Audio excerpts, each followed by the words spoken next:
नमस्कार दोस्तों। आज के इस नए विश्लेषण में आप सभी का स्वागत है। तो चलिए बिना किसी देरी के सीधे इस विषय में गहराई से उतरते हैं और एक बहुत ही दिलचस्प कहानी का अध्ययन करते हैं। सोचकर देखिए, भयंकर चिलचिलाती गर्मी का मौसम हो और तीन अलग अलग परिवारों की तीन महिलाएं अपनी अपनी रसोइयों में काम कर रही हों। इन रसोइयों का माहौल बिल्कुल अलग है। आज के इस अध्ययन में हम यही देखने वाले हैं कि कैसे धन, दिन रात की कड़ी मेहनत और दूसरी तरफ घोर आलस, जब ये तीनों चीजें आपस में टकराती हैं तो क्या होता है। और सबसे दिलचस्प बात यह है कि कैसे एक बड़े संकट के बाद ये तीनों ही एकदम नई शुरुआत के लिए एक साथ आ जाते हैं। यकीन मानिए, इस कहानी से हमें कुछ ऐसे सबक मिलने वाले हैं जो सीधे हमारी अपनी जिंदगी से जुड़ते हैं। आगे बढ़ने से पहले एक नज़र आज की रूपरेखा पर डाल लेते हैं।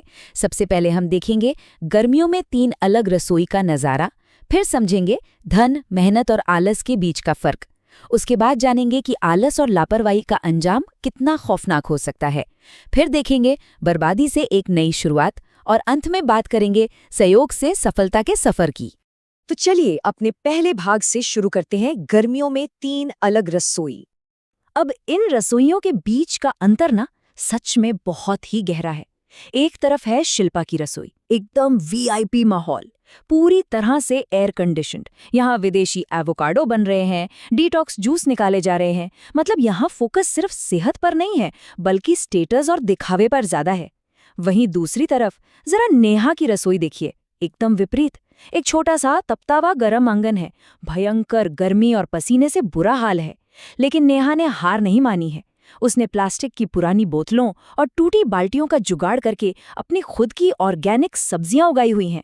ये दिखाता है कि कैसे एक तरफ पूरी तरह से पैसे का जोर है, तो दूसरी तरफ संसाधनों के बेहतरीन उपयोग और अपनी खुद की शारीरिक मेहनत का जबरदस्त जज्बा।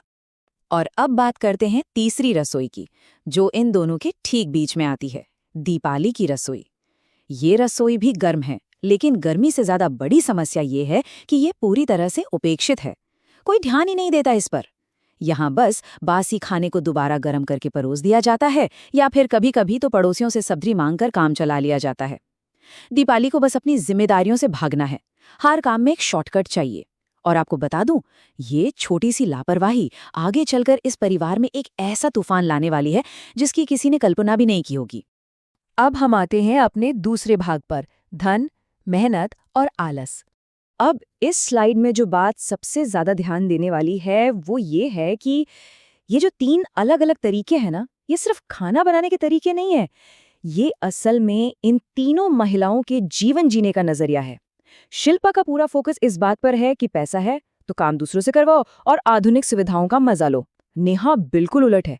वो कड़ी मेहनत, हर विपरीत परिस्थिति में डटकर खड़े रहने की ताकत और अपने दम पर रास्ते निकालने की मिसाल है। और दीपाली, वो घोर आलस, दूसरों पर निर्भरता और अपने कर्तव्यों से मुंह मोड़ने का साक्षात उदाहरण है। आप आगे देखेंगे कि कैसे ये आदतें सिर्फ उनकी रसोई तक सीमित नहीं रहती, बल्कि उनके पूरे परिवार के भविष्य को तय करती हैं। हमारा समाज अक्सर धन को किस नजरिए से देखता है, ये बात इस एक पंक्ति से बिल्कुल साफ हो जाती है। कहानी में एक प्रसंग आता है जहां शिल्पा के ससुर की सालगिरह की पार्टी चल रही है। अब आप सोचेंगे शिल्पा ने बहुत मेहनत की होगी। बिल्कुल नहीं। उसने इस पार्टी के लिए तीन शेफ काम पे रख लिए और खुद बस एसी की ठंडी हवा में खड़े होकर सिर्फ निर्देश दे रही है। वहां पार्टी में जो औरतें आई थी वो सब आपस में बस यही कह रही थी, अरे वाह, पैसा हो तो ऐसा हो, बहू को कुछ करने की जरूरत ही नहीं, बस हुक्म देने का काम है। ये बहुत ही सटीक तरीके से दिखाता है कि कैसे ढेर सारा पैसा इंसान को बुनियादी शारीरिक मेहनत से पूरी तरह से अलग कर देता है। लेकिन रुकिए, इन तीनों तरीकों का असली नतीजा क्या निकलता है, बहुत दिलचस्प है। देखिए, गरीबी और इतने पसीने के बावजूद नेहा के हाथों का बना खाना सबको बहुत पसंद आता है। उसका जुझारूपन ऐसा है कि जब शिल्पा के बेटे को पाथ में कुछ बच्चे परेशान करते हैं तो नेहा बिना कुछ सोचे समझे निडरता से आगे आकर उसे बचा लेती है। वहीं दूसरी ओर शिल्पा जब खुद अपने हाथों से इतनी महंगी महंगी चीजें डालकर खाना बनाती है तो घरवालों को उसमें कोई स्वाद ही नहीं मिलता। और सबसे बुरा हाल तो दीपाली का होता है। उसका आलस इस हद तक बढ़ चुका है कि वो अपने ही बेटे के जन्मदिन पर बाहर से मंगाया हुआ खाना फ्रिज में रखना तक भूल जाती है। वही खराब और महकता हुआ बासी खाना जब मेहमानों को परोसा जाता है तो आप सोच ही सकते हैं पूरे परिवार को कितनी भारी शर्मिंदगी उठानी पड़ती है। यहीं से हमारी कहानी एक बहुत ही गंभीर मोड़ लेती है। चलिए चलते हैं तीसरे भाग की तरफ, आलस और लापरवाही का अंजाम। चलिए देखते हैं कि कैसे ये पूरी स्थिति अचानक से एक भयंकर त्रासदी में बदल जाती है। दीपाली सिर्फ अपनी रसोई को ही नहीं बल्कि अपने घर और पति को भी नजरअंदाज कर रही थी, और इसका नतीजा, एक दिन अचानक दरवाजे पर कुछ अजनबी लोग आ धमकते हैं। तब जाकर पर्दा उठता है कि उसके पति आयुष ने जुए में सब कुछ हार दिया है। उनका पुश्तैनी घर नीलाम हो चुका है। सोचिए जरा, एक ही पल में सिर से छत छिन जाने का जो सदमा होता है वो इतना गहरा था कि दीपाली गहरे डिप्रेशन में चली जाती है। कई दिनों तक वो बस एक कमरे के कोने में गुमसुम बैठी रहती है, और फिर एक दिन अपनी सारी सुध-बुध खोकर वो एक पुल के किनारे अपनी जान देने के लिए पहुंच जाती है। अपना घर छिन जाने और पति के इतने बड़े धोखे से दीपाली अंदर तक पूरी तरह टूट चुकी थी। उसे लगने लगा था कि समाज में उसकी इज्जत अब पूरी तरह से खाक में मिल गई है। लोग ताने मारेंगे, बातें बनाएंगे, और अब उसके पास इस दुनिया में जीने का कोई कारण नहीं बचा है।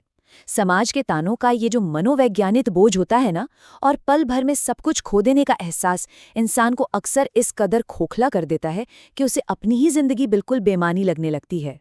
लेकिन कहते हैं ना कि हर अंत एक नई शुरुआत लेकर आता है। हमारा चौथा भाग इसी बारे में है, बर्बादी से एक नई शुरुआत। जब दीपाली पुल से नीचे कूदने ही वाली होती है, ठीक उसी पल वहां से नेहा और शिल्पा गुजरती हैं। वे दोनों तुरंत दौड़कर उसे रोक लेती हैं। दीपाली जब रोते हुए उनसे कहती है कि मोहल्ले वाले उसका मजाक उड़ाएंगे, जीना मुश्किल कर देंगे, तब नेहा और शिल्पा उसे एक बहुत ही शक्तिशाली बात समझाती हैं।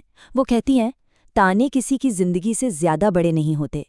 ये कहानी का वो टर्निंग पॉइंट है जहां मोहल्ले की वो छोटी मोटी प्रतिद्वंद्विता, वो जलन, वो ईर्ष्या एक इंसान की जान बचाने के सामने बिल्कुल बौनी और महत्वहीन हो जाती है। शिल्पा और नेहा सिर्फ उसे उस पुल से पीछे ही नहीं खींचती, बल्कि उसकी बिखरी हुई जिंदगी को दोबारा खड़ा करने का एक पक्का वादा करती हैं। जरा सोचिए, वे महिलाएं जो कभी एक दूसरे से बात बात पर टकराती थीं, आज एक साथ एक मजबूत दीवार की तरह खड़ी हैं। ये दृश्य हमें एक बहुत गहरी बात सिखाता है कि जब समुदाय यानी आसपास के लोग एक साथ आ जाएं, तो वे किसी भी इंसान को पूरी तरह से बर्बाद होने से बचा सकते हैं। इस एक पल ने उन तीनों को शांत प्रतिद्वंदियों से निकालकर एक एकजुट टीम बना दिया। और अब हम आते हैं अपने अंतिम और सबसे प्रेरणादायक भाग पर, सहयोग से सफलता का सफर। तो सबसे अहम बात यह है कि कैसे उन तीनों की अलग अलग खूबियां मिलकर एक बहुत ही शानदार और कामयाब बिजनेस मॉडल तैयार करती हैं। वे तय करती हैं कि वे मिलकर एक फूड ट्रक चलाएंगी। देखिए कैसे। पहला कदम, शिल्पा अपनी पूंजी लगाती है और सारा मैनेजमेंट संभालती है। दूसरा कदम, नेहा अपने उसी छोटे से बगीचे से ताज़ी एकदम ऑर्गेनिक सब्जियां यानी बेहतरीन कच्चा माल सप्लाई करती है। और तीसरा कदम, जी हाँ, वही दीपाली जो कभी रसोई से भागती थी, अब पूरी लगन के साथ उस ट्रक की मुख्य और सबसे समर्पित कुक बन जाती है।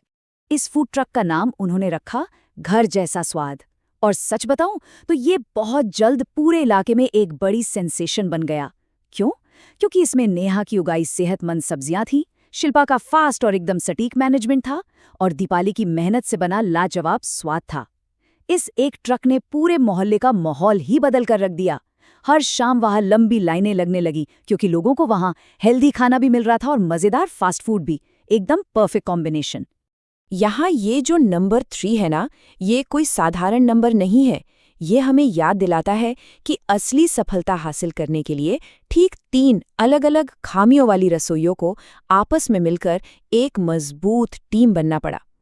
जब तक वे अकेले-अकेले काम कर रही थीं, वे सभी कहीं न कहीं संघर्ष कर रही थीं या अधूरी थीं। लेकिन जैसे ही वे एक साथ आईं, उन्होंने मिलकर कमाल कर दिया।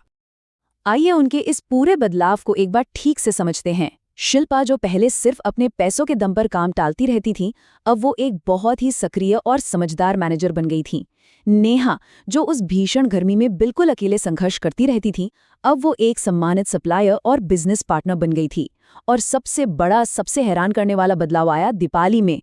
जो महिला अपनी बुनियादी जिम्मेदारियों से भी भागती थी, वो अब सबसे मेहनती, समर्पित और शानदार कुक बन चुकी थी। इस सहयोग ने उन्हें उनकी कमियों से बाहर निकाला और उन्हें उनका सबसे बेहतरीन रूप दिखाया। और इस पूरे सहयोग का सबसे खूबसूरत और जज्बाती नतीजा तब सामने आता है जब शिल्पा और नेहा अपने फूड ट्रक से होने वाली सारी शुरुआती कमाई दीपाली को दे देती हैं। जी हाँ, सारी की सारी। कई महीनों की लगातार मेहनत के बाद उन पैसों को जोड़कर दीपाली आखिरकार अपना नीलाम हुआ पुश्तैनी घर वापस खरीद लेती है। उसका वो टूटा हुआ बिखरा हुआ परिवार फिर से एक हो जाता है। ये साबित करता है कि सच्चे सहयोग और टीम वर्क ने सचमुच एक उजड़े हुए घर को फिर से आबाद कर दिया। तो दोस्तों, इस पूरी कहानी का गहराई से अध्ययन करने के बाद एक बहुत ही बड़ा सवाल हम सबके सामने आकर खड़ा हो जाता है। जब हालात सच में मुश्किल हो जाएं, जब जिंदगी आपका इम्तिहान ले रही हो, तो कौन सी रसोई वास्तव में सबसे सही है? वो जो सिर्फ पैसों से चलती है, वो जो दिन रात की कड़ी मेहनत से चलती है, वो जो दूसरों पर निर्भर रहती है, या फिर इन तीनों के सहयोग और तालमेल से बनी एक बिल्कुल नई रसोई? इसी विचारोत्तेजक सवाल के साथ हम आज का ये विश्लेषण यहीं समाप्त करते हैं। उम्मीद है कि इस अध्ययन ने आपको सहयोग की असली ताकत के बारे में एक नया नजरिया दिया होगा और आपको कुछ सोचने पर मजबूर जरूर किया होगा। अपना कीमती समय देने के लिए बहुत बहुत धन्यवाद।